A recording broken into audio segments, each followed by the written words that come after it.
So I've got like 170 miles to get to Matthewtown in New Inagua. Weather is super rough. I know it's hard to see out here, but I've had like 3 and 4 foot seas about every second and a half when I was timing them. That's why it's pretty rough beating like this. We just got finished with like 4 days of 25 to 30 knot winds in Georgetown. And so as soon as that died off, I left the church service at Beach Church this morning and started heading on out.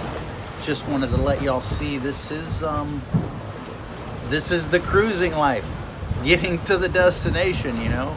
And to me, this is sometimes the hardest part, and sometimes it is the most exhilarating. You know, you get these moments of sereneness when everything is perfect, and then it's like hell breaks loose on you every once in a while, you know. And it's like ropes break, you hear something fall from somewhere, you're like, what was that? Like, but when it's peaceful, it's good. A day like tonight, or I should say a day like today and a night like tonight, I'll end up sleeping right here in the cockpit so that I can see the autopilot in the helm, and I'll try to nap, set my alarm for like 30 or 40 minutes at a time, no more than an hour, and just get up and make a visual on it and make sure that I'm still on course. And I won't even go to sleep tonight until I get past the last set of reefs, which are about 8 miles away, and then it'll start dropping off pretty quick, 300 feet to like 5,000 feet. So the reason I'm beating right now for the next 2 days is because I want to make this 4-day crossing from Great Inagua all the way to San Juan, Puerto Rico.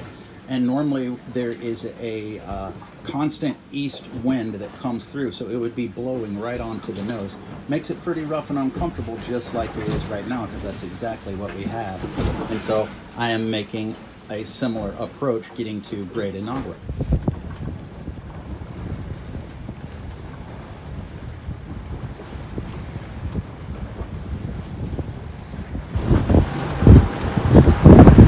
Can't wait to get some of that downwind sailing.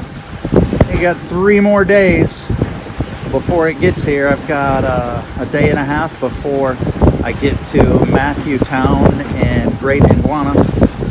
I'll chill out there for a little while and see what the pink flamingos are all about. But this is the toughest part about sailing, is when you've got to beat.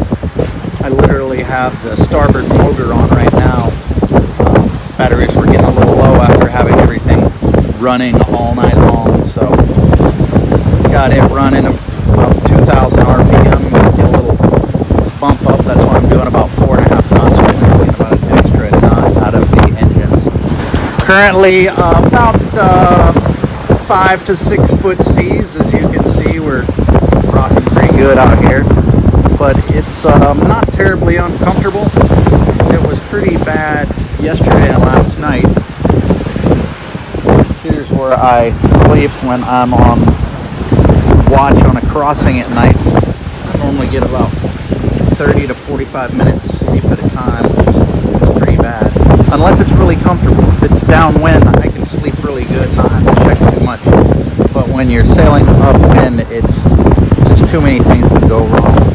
Having to retrim sails, or coming around an island and the wind shifts just slightly. But sure getting used to it. Peace out, my friends. And at 3 a.m. I noticed water just gushing in. You can see it's pretty small waves right now, but you can see how high the water comes up after a wave passes. It'll come right up to the bottom of that hatch. Well, the waves were about twice as big as they are right now. And this hatch had failed. The handle broke on the inside, and so it was just swinging, and every time the wave would come by, probably a half a gallon of water was just gushing right in there. The only thing I could come up with was to drill a hole into it and put a screw into it. This is what I've been dealing with since 3 a.m. The hatch on the port cabin failed.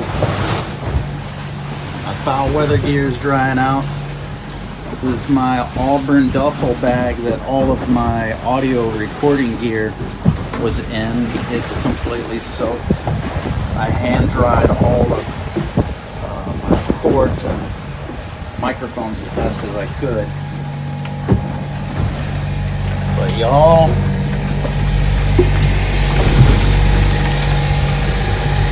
this is my bed lifted up with everything that I can to try and dry it out. It was soaked. Where am I going to take it to dry it out except right in here? So I got this engine running, making a little bit of heat. The hatch is open, trying to get some circulation through here. So I had to stand right here on this sugar scoop. My foul weather gear is soaked up to the waist, every wave that was coming in. Now I wear a vest with a harness on it, and I was harnessed in right here, but you know how hard it was every time a wave would come up and he would try and soak the drill. I mean, like literally up to my waist is where I'm drilling at down here. And every wave would just come in every like 3 or 4 seconds and try to soak the drill. So I'd have to pull out the drill. I ended up breaking one bit because I was trying to pull out the drill so it didn't get completely immersed in salt water. Oh my gosh, what a headache. So I went ahead and drilled and screwed the starboard side too. I'm like, man, I'm not going through this again. Oh my gosh, I wouldn't call it a nightmare, but it was a bad dream that came true. Anyhow, made it through all right. Everything's drying out. Hopefully I didn't lose anything too bad. I am kind of depressed. I have this Focusrite preamp that I had stored in the back, and it got soaked. And this is what I'm afraid has died. Completely soaked with water. It was right in the top of that bag. When I pulled it out, there was water dripping out of this thing. I could still see some moisture in the XLR connections right there. It's gonna be a drag. Can't just replace one of these and one around here. Well, God willing, we can save this thing. I took it apart and sprayed the whole thing down with contact cleaner. There was a good bit of water inside of it, a couple tablespoons, but dried it all out. Sprayed it with contact cleaner, and I guess I'll find out next time I use it.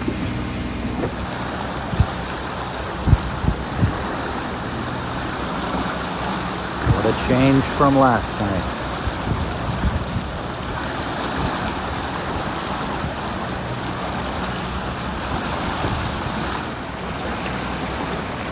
"34 miles from New Inagua." Woo, I got everything dried out from the catastrophe last night. That was an all-day endeavor. Been up since 3 a.m. I'm so beat. Beat but not broken, you know? Glad to have made it this far. It's going to be the last island in the Bahamas. After this, I'm going to make that crossing over to Puerto Rico Thursday afternoon when the wind shifts from the north. Be blowing right behind us all the way there, God willing, and the creeks don't rise. Peace out, my friends. I made it to Great Inagua. 3 a.m. this morning. It's a beautiful little anchorage here. I'm gonna make some preparations and start heading to Puerto Rico tomorrow.